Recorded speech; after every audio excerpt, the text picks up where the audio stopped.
Amado Padre Celestial, muchísimas gracias, Señor, por la bendición de venir al trono de tu gracia, Señor. Cuánto necesitamos estar siempre cerca de ti. Y como dice tu palabra, Señor, acercaos a Dios y Él se acercará a vosotros. Y esto es lo que queremos, Señor, que tu presencia venga a nosotros, tu presencia se manifieste en nuestras vidas. Muchísimas gracias, Señor, por esta bendición que tenemos al entrar a tu presencia y gozarnos contigo. Te damos gracias, Señor, por la vida y por todas las cosas que tú nos das, Señor. Muchas gracias. En esta mañana rogamos, Señor, que sigas bendiciendo nuestras vidas y lo hagas ahora con tu palabra. Bendícenos, Señor, con ella. Habla a nuestro corazón, instrúyenos, edifícanos, consuélanos y anímanos. Te lo pedimos en el nombre de Jesucristo. Amén. Muy buenos días, mis amados hermanos y hermanas. Yo espero que todos estén bien de salud. Estamos orando siempre que el Señor esté cuidando de la vida de cada uno de ustedes. Usted sabe que hace una semana atrás yo les llamé a un tiempo de oración por la vida de la iglesia. Gracias a Dios, algunos se unieron a esta cadena de oración. Estuvimos orando, como les dije, por la mañana y con mi esposa. Ha sido una bendición durante todas estas noches orar juntos por la vida de cada uno de ustedes. Estamos agradecidos por lo que Dios está cuidando de nuestras vidas, está supliendo nuestras necesidades en este tiempo donde la pandemia y también la crisis económica se está agudizando mucho más. Quisiéramos también agradecer de una manera muy especial a todos los saludos que ustedes nos alcanzaron por el aniversario, todas las palabras de aliento. Realmente estamos agradecidos y animados por esas palabras generosas que ustedes han traído para toda la iglesia.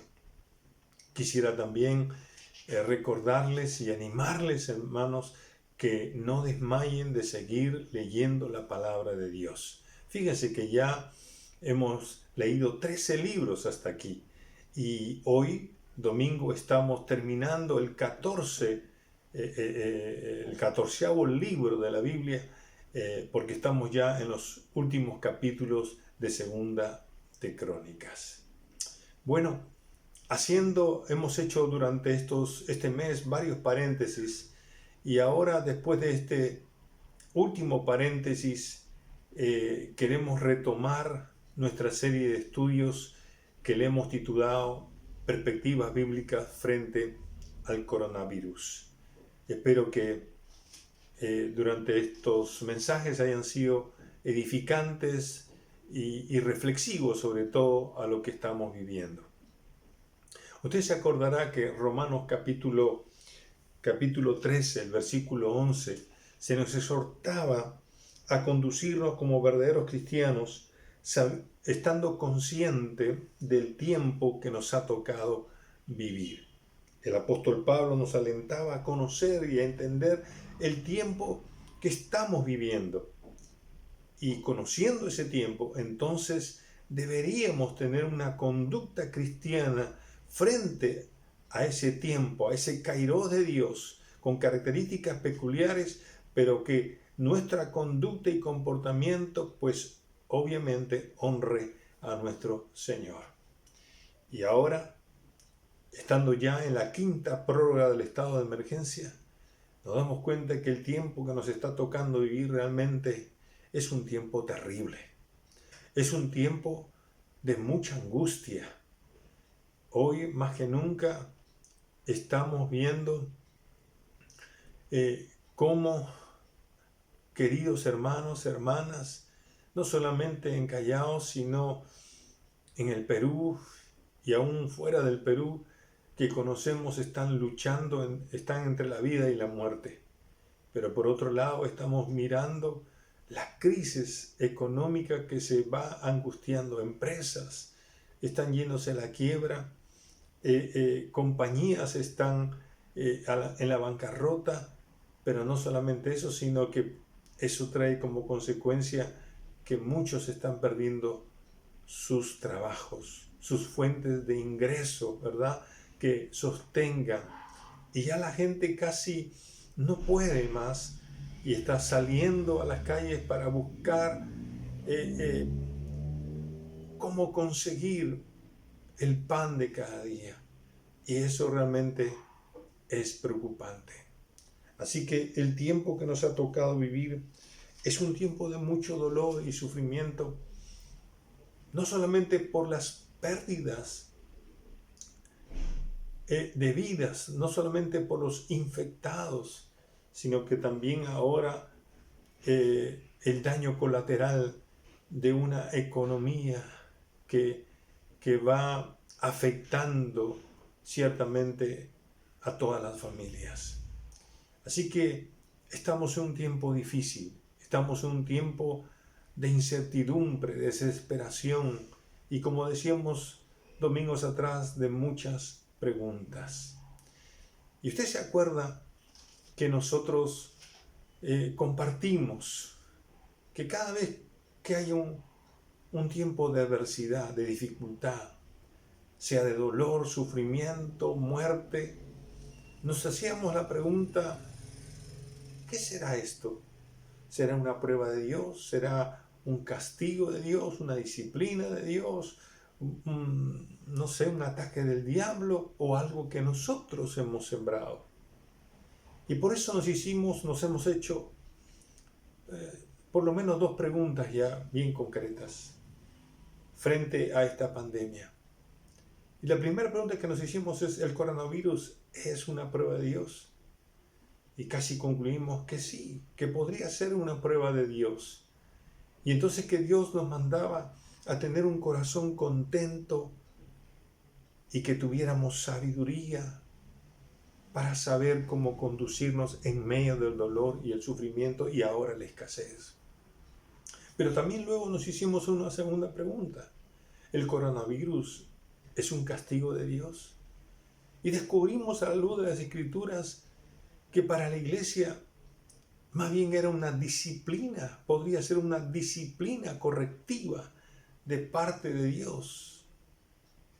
Y eso nos llamaba a nosotros a humillarnos, a arrepentirnos de nuestros malos caminos, de nuestras malas conductas, de nuestras malas sendas y volvernos a Dios, alinearnos a la voluntad de Dios. Pero en esta mañana tengo quizás una tercera y última pregunta que debiéramos hacernos frente a este coronavirus. ¿El coronavirus es un ataque del diablo? ¿Qué piensa usted, hermano? ¿Es un ataque del diablo? ¿Es que Dios, en la voluntad permisiva de Dios, le está dejando al enemigo hacer esto? Creo que lo primero que tenemos que hacer es definir qué es un ataque del diablo. ¿Cómo describiríamos un ataque del diablo? Permítame dar una definición de lo que sería un ataque del diablo. Un ataque del diablo es una acción que el diablo hace contra los que temen a Dios, con el permiso de Dios, usando diferentes agentes o medios con el fin de destruir, matar o causar sufrimiento para alejarnos de Dios. Lo voy a repetir. Es una acción que el diablo hace contra los que temen a Dios, contra los hijos de Dios, con el permiso de Dios, usando diferentes agentes o medios con el fin de destruir, matar o causar sufrimiento, obviamente para alejarnos de Dios, para que nosotros maldigamos a Dios, reneguemos contra Dios. Ese es el objetivo final del ataque del enemigo, que nosotros abandonemos a Dios. Ahora, esto lo vemos ilustrado en la historia de la vida de Job. Leamos Job, capítulo 1, el versículo del 8 al 12. Y lo voy a leer en la nueva traducción viviente. Dice: Entonces el Señor preguntó a Satanás: ¿Te has fijado en mi siervo Job? Es el mejor hombre en toda la tierra. Es un hombre intachable y de absoluta integridad. Tiene temor de Dios y se mantiene apartado del mal. Satanás le respondió al Señor: Sí, pero Job tiene una buena razón para temer a Dios. Siempre has puesto un muro de protección alrededor de él, de su casa y de sus propiedades. Has hecho prosperar todo lo que hace. Mira lo rico que es. Así que extiende tu mano y quítale todo lo que tiene, y ten por seguro que te maldecirá en tu propia cara. Muy bien, puedes probarlo, dijo el Señor a Satanás. Haz lo que quieras con todo lo que posee, pero no le hagas ningún daño físico. Entonces Satanás salió de la presencia del Señor. Pero quiero resaltar el versículo 12. Y lo quiero leer en otra versión, porque creo que en esta última versión nos da el correcto sentido de las palabras del Señor, por lo menos lo que creo. Fíjese lo que dice el versículo 12. Cuando el diablo le dice,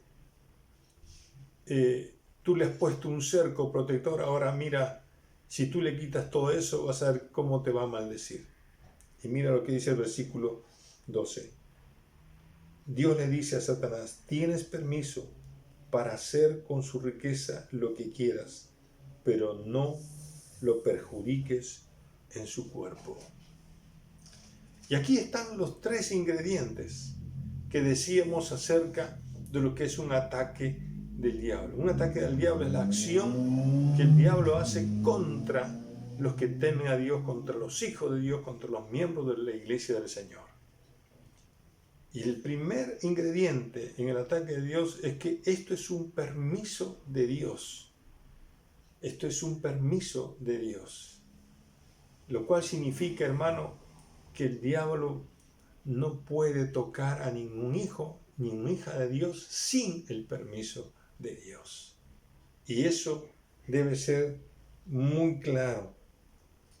Y esto debe ayudarnos a entender que la sangre de Jesucristo y la sombra del Omnipotente nos está protegiendo. Gloria a Dios.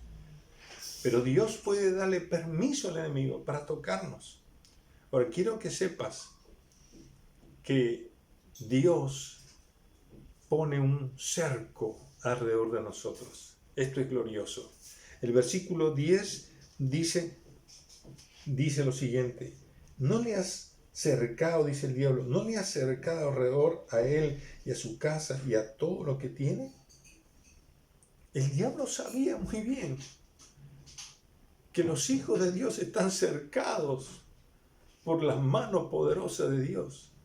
Y me gusta como dice otra versión dice: siempre has puesto un muro de protección alrededor de él, de su casa y de sus propiedades.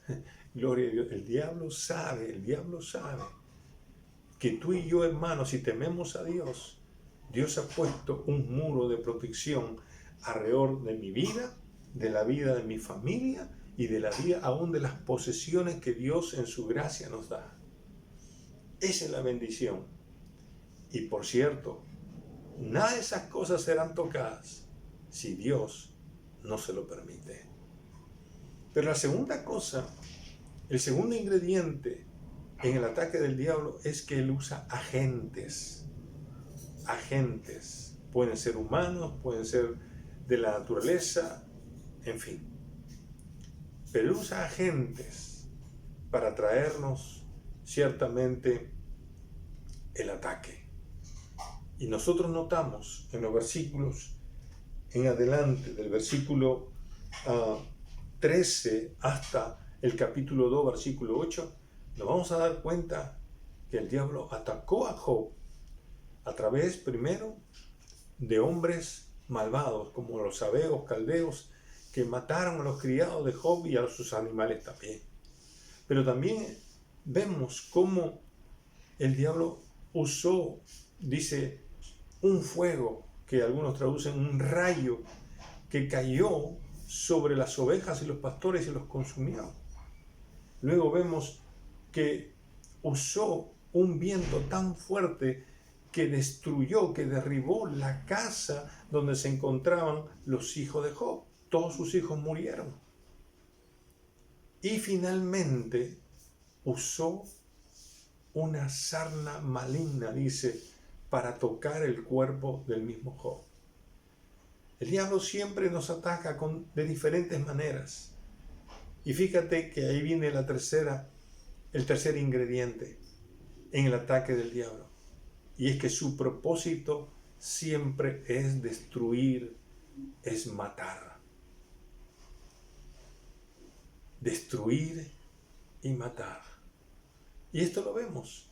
Y obviamente con el único fin de que uno maldiga a Dios, de que uno abandone a Dios, reniegue contra Dios. Ese es el fin del enemigo, que nosotros nos volvamos de Dios, es decir, dejemos a Dios. El versículo 11 dice, así que extiende ahora tu mano y toca todo lo que tiene y verás si no blasfema contra ti en tu misma presencia, si no maldice en tu propia cara, dice el diablo. Quítale todo eso, quítale el cerco, vas a ver que cómo va a maldecirte. Y el diablo siempre hace lo mismo, siempre hace lo mismo. Y Jesús nos hizo acordar algo importante. ¿Se acuerdan en Juan 10:10? Cuando habla del ladrón haciendo alusión del enemigo. El ladrón vino, dice, para hurtar, para matar y para destruir. Esas son las características del enemigo. El enemigo viene a robarnos, viene a destruirnos y viene a matarnos. Y eso es lo que el diablo hizo en la vida de Job. Claro, el permiso de parte de Dios al enemigo fue: toca todo, pero no vas a matarlo. No vas a matarlo. Mató a sus animales, perdió sus criados, perdió a sus hijos. Pero él se mantuvo firme. Y si esto es un ataque entonces del diablo, si esto significa un ataque del diablo, entonces tenemos que preguntarnos, ¿el coronavirus es realmente un ataque del diablo? Volvemos a esa pregunta. Y uno podría decir que sí, porque este virus, este SARS, este COVID-19, ha venido a hurtar, a matar, a destruir. ¿O no, hermanos? Ciertamente nos ha robado la paz. Ciertamente nos ha robado la posibilidad de prosperar, de tener proyectos lindos para el futuro. Seguro muchos de ustedes, como un servidor, estaba haciendo planes para todo este año. Nos ha robado, en algunos casos, seres queridos. Es decir, vino a destruir. Ha destruido tantas empresas que se están yendo a la quiebra. Nos está matando a muchas gentes. Hoy en día ya hemos pasado casi los 350.000 fallecidos, además de cerca de 6 millones de infectados, 6 millones de infectados en todo el mundo. Uno podría decir, caramba, el diablo se ha ensañado contra la humanidad y obviamente contra la iglesia también. Pero creo que si yo enfoco esto a la vida de la iglesia, uno piensa, bueno, este coronavirus, ¿qué cosa es realmente? Si el diablo usa agentes humanos o naturales, ¿qué es lo que está pasando? Hoy en día nadie sabe cuál es la solución. Nos dicen una cosa, ponte una mascarilla, aíslate socialmente, pero no hay una cura, no nos dan una salida al asunto. Pero también uno escucha otras voces. Y yo quiero compartir con ustedes 2 videos que hemos recogido acerca de lo que esto es una posibilidad. Es decir, que este virus fue creado por el hombre para despoblar el mundo. Uno de los médicos, según dicen, catalogado entre los 50 mejores médicos de Estados Unidos, denunció y denuncia a la Organización Mundial de la Salud, que es el promotor de este virus, que se crea en Estados Unidos en el 2014 y que no termina de hacer toda la investigación y que se envía luego a Wuhan, ¿no?, donde se suelta el virus y comienza toda esta epidemia que luego se convierte en pandemia. Escuchemos al doctor Rashid Abutar y también a los médicos italianos que descubrieron al hacer autopsias que lo que decía la Organización Mundial de la Salud estaba totalmente equivocado. Y uno piensa, ¿cuál es realmente lo que hay detrás? Veamos estos videos.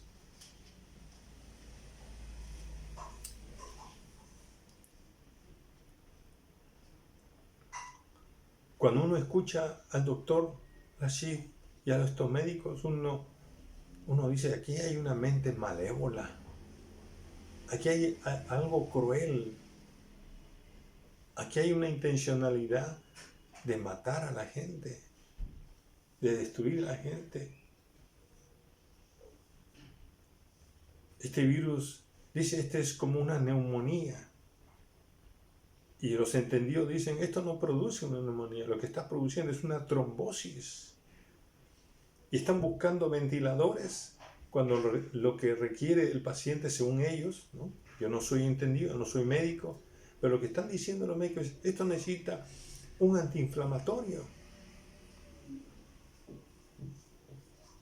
Y entonces uno es engañado, ¿verdad?, con el tratamiento y fácilmente muere. Y no muere por la neumonía, muere por la trombosis. Y es realmente doloroso. Y uno se da cuenta, caramba, el príncipe de este mundo está haciendo lo que le da la gana. Y claro, obviamente, está haciendo lo que le da la gana, pero Dios todavía sigue teniendo el control. Pero cuando nosotros aceptamos de que esto puede ser un ataque del diablo, puede ser. Yo no quiero afirmar categóricamente, pero si esto puede ser un ataque del diablo, entonces Dios me dice lo que yo tengo que hacer como cristiano. ¿Qué es lo que Dios esperaría de mí como cristiano frente a un ataque? Frente al dolor, al sufrimiento, al robarme la paz, al perturbarme. ¿Qué tengo que hacer como cristiano? Si yo miro Job hizo 3 cosas para mí importantísimas. En primer lugar, Job lo que hizo fue refugiarse en Dios. Él corrió a Dios y expresó su dolor, sí, expresó su gran dolor, su sufrimiento. Pero dice la Biblia que él adoró a Dios. Miren lo que dice el versículo 20. Entonces Job se levantó y rasgó su manto y rasuró su cabeza y se postró en tierra y adoró. Y dijo: desnudo salí del vientre de mi madre y desnudo volveré allá. Jehová dio y Jehová quitó, sea el nombre de Jehová bendito. En todo esto no pecó Job, ni atribuyó a Dios despropósito alguno. Lo que Job hizo fue refugiarse en medio del dolor, en medio del sufrimiento. Job corrió a Dios inmediatamente. Y dice la Biblia que tomó una actitud de oración, reconociendo que Dios es el dueño de su vida, que Él da y Él también puede quitar, pero que cuando quita y cuando da siempre tiene un propósito. Podríamos estar escuchando a Pablo también allí, porque todas las cosas nos ayudan a bien. Es decir, que detrás de las circunstancias buenas o malas, Dios siempre tiene un propósito. Y Job tuvo una actitud de adoración, es decir, reconocer que Dios es su dueño, es su Señor, que Él da cosas que a veces nosotros ni siquiera entendemos. Nos puede dar cosas, nos puede quitar cosas, pero siempre detrás de ello Dios siempre tiene un buen propósito. El profeta Jeremías dice: yo tengo propósitos de bien para ustedes. Y ese es lo que Job hizo. En segundo lugar, lo que hizo Job ciertamente fue soportar el sufrimiento con esperanza. Usted sabe que apenas Job se enfermó con esa sarna maligna, vinieron 3 amigos de ellos que no pudieron decir nada cuando lo vieron porque el dolor era tan grande que estaba viviendo Job. Pero luego comenzaron a conversar y lo acusaban de que él estaba enfermo porque había pecado. Fíjense, comenzaron a juzgar a Job, el corazón de Job, cuando Dios le había dicho el mismo diablo: ¿conoces a este hombre temeroso, el que camina rectamente? Y los amigos estaban acusándolo de que él había pecado contra Dios. Pero en el capítulo 19, Job dice lo siguiente en el versículo 25: yo sé que mi Redentor vive y al fin se levantará sobre el polvo. Pero me gusta cómo traduce la traducción del lenguaje actual. Dice: yo sé que mi Dios vive, sé que triunfará sobre la muerte y me declarará inocente. Job tenía una confianza plena en Dios. Aún en medio del sufrimiento, del dolor, él, como diríamos criollamente, él había clavado sus uñas en el manto del Señor y se aferraba fuertemente, porque sabía que Dios es justo, que Dios es bueno, que Dios es compasivo, que Dios tiene todo bajo control. Y él soportó el sufrimiento confiando en Dios, esperando en Dios. Gloria a Dios por eso. Aun cuando no entendía todas las cosas, él se aferró a Dios. Pero en tercer lugar, Job lo que hace es orar por otros. Ahora, esto es interesante. Esto es muy interesante. Miren lo que dice Job en el capítulo 42, el versículo 10. Y quitó Jehová la aflicción de Job cuando él hubo orado por sus amigos, y aumentó al doble todas las cosas que habían sido de Job. Dios, en los primeros versículos del capítulo 42, Dios aprieta a los amigos de Job que habían venido a acusar a Job de que había pecado y por eso estaba enfermo. Y les mandó también un castigo, una disciplina a esos amigos. Y entonces le dijo, bueno, mi siervo Job, otra vez Dios sacando la cara de este hombre, eso me maravilla. Le dijo, mi siervo Job va a orar por ustedes y ustedes van a ser sanados. Fíjate, a un hombre natural, a un hombre común y corriente, al que le están chancando cuando está enfermo, cuando está sufriendo, cuando está de luto, ha perdido a sus hijos, ha perdido sus propiedades, ha perdido todo lo que Dios le había dado. Está en la miseria prácticamente. Y le chancan todavía. ¿Cómo uno reaccionaría? Oye, anda, vete, no quiero hacer nada contigo, ¿verdad? Uno reaccionaría así. Pero Job era un temeroso de Dios. Y Dios le dijo, ora por ellos. ¿Saben lo que hay detrás de esto? Yo creo que Dios seguía guardando el corazón de Job. Y es que aún en medio del sufrimiento, el ataque del diablo es que nos puede incitar a odiar, a tener resentimiento y amargura contra alguien. Y lo que Dios hace es ora por ellos. Y con eso está diciendo, guarda tu corazón de tener resentimiento con tus amigos. Ora por ellos. Estas tres cosas son importantes. Cuando estás pasando por el dolor, el sufrimiento, mi querido hermano, corre primero a Dios. Refúgiate en Dios. Recuerda lo que Dios es para ti y agárrate de Él. Soporta el sufrimiento, pero confiando y esperando que Dios te sostendrá, te ayudará, te levantará, te restaurará. Y ora por aquellos que piensas que están diciendo algo en contra tuya, que de repente te están juzgando indebidamente. Ora por ellos, porque lo más importante es tener tu corazón en paz con Dios, en paz contigo mismo. Mi querido hermano,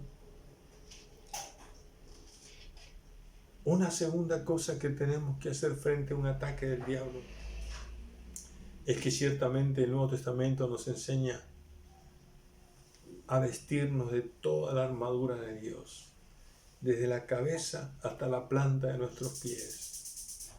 Ponte, mi querido hermano, dice el Señor, ponte el yelmo de la salvación, ponte la coraza de justicia, ponte el cinturón de la verdad, toma el escudo de la fe, agarra la espada del Espíritu y de yapa agarra también la lanza de la oración.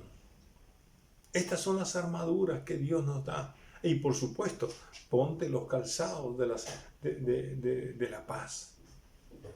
Mi querido hermano, esta es la armadura de Dios. Esto es lo que Dios quiere con lo cual nos vistamos. Porque sabemos que nuestra lucha no es contra carne ni sangre, sino contra huestes espirituales de maldad en las regiones celestes. Y esta armadura, que tiene que ver con la salvación, que tiene que ver con la rectitud, con la verdad, con la fe, con la palabra de Dios, con la oración, como también con la paz, son la armadura que nos va a proteger del ataque del enemigo.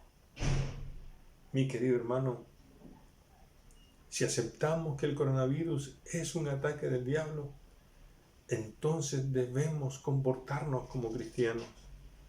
El comportarnos como cristianos debe ser primero refugiarnos en Dios, soportar el sufrimiento resistiendo en el día malo, vestido de toda la armadura de Dios, por supuesto, y de esa manera orando por otros, suplicando por otros y guardando nuestro corazón de cualquier resentimiento o amargura. Si lo hacemos así, hermano, diríamos como el apóstol Pablo, ¿quién nos separará del amor de Cristo? ¿Tribulación o angustia o persecución o hambre o desnudez o peligro o espada? ¿Quién nos va a separar del amor de Cristo? ¿Verdad? Antes, en todas estas cosas, somos más que vencedores por medio de aquel que nos amó. Aleluya. Si nos vestimos con toda la armadura de Dios, con la salvación, y vivimos, si somos conscientes de que Dios nos ha salvado por su gracia, si somos conscientes de que estamos viviendo o que debemos vivir en rectitud, en la verdad, en la fe, con la palabra de Dios, con la oración, entonces, mi querido hermano, usted podrá declarar y confesar con todo su corazón: soy más que vencedor en Cristo Jesús. Amén. Así que, hermano, si están dando así, si están dando refugiado en Dios, si están dando, soportando el sufrimiento con esperanza y confianza en el Señor, si están dando, orando por otros, guardando su corazón de estar resentido, ponga ahí en el Facebook, hermano: soy más que vencedor en Cristo. Gloria a Dios. Que Dios me lo bendiga y que Dios lo proteja. Y usted debe orar todos los días. Recuerde bien esto: Dios nos ha puesto un muro protector a cada uno de nosotros, a nuestra familia, a nuestros bienes. Mantenga eso en oración. Pídele a Dios: Señor, mantén ese muro de protección. Y si pudiéramos decirle al Señor por este tiempo, decirle al Señor, porque Dios tiene propósito, ¿verdad? Señor, no permitas que el enemigo esté golpeándonos más. Amén. Que Dios me los bendiga. Vamos a orar. Padre bueno, gracias por tu palabra. Gracias, Señor, por todas estas cosas maravillosas que tienes tú a favor de nosotros. Que a pesar del dolor, del sufrimiento, de las muertes, qué lindo es recordar, Señor, que tu mano nos está protegiendo. Que el cerco protector, que la muralla de protección que has puesto alrededor de nuestras vidas, de nuestra familia y de nuestros bienes, Señor, nos dan seguridad y nos dan paz. Pero también somos conscientes, Señor, que el ataque puede venir con tu permiso.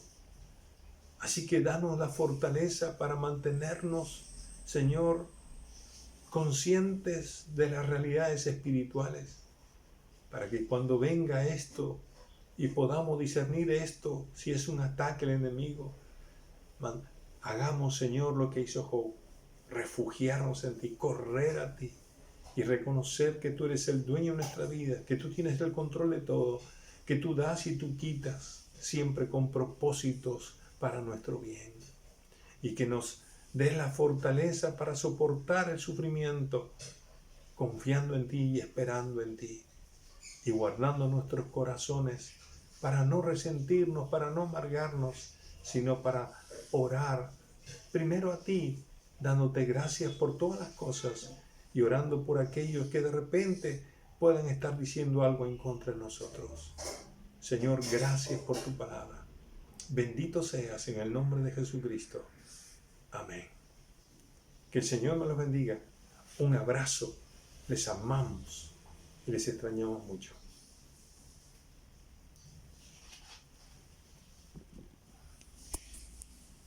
Madre, que va a ser 1 hora ahora.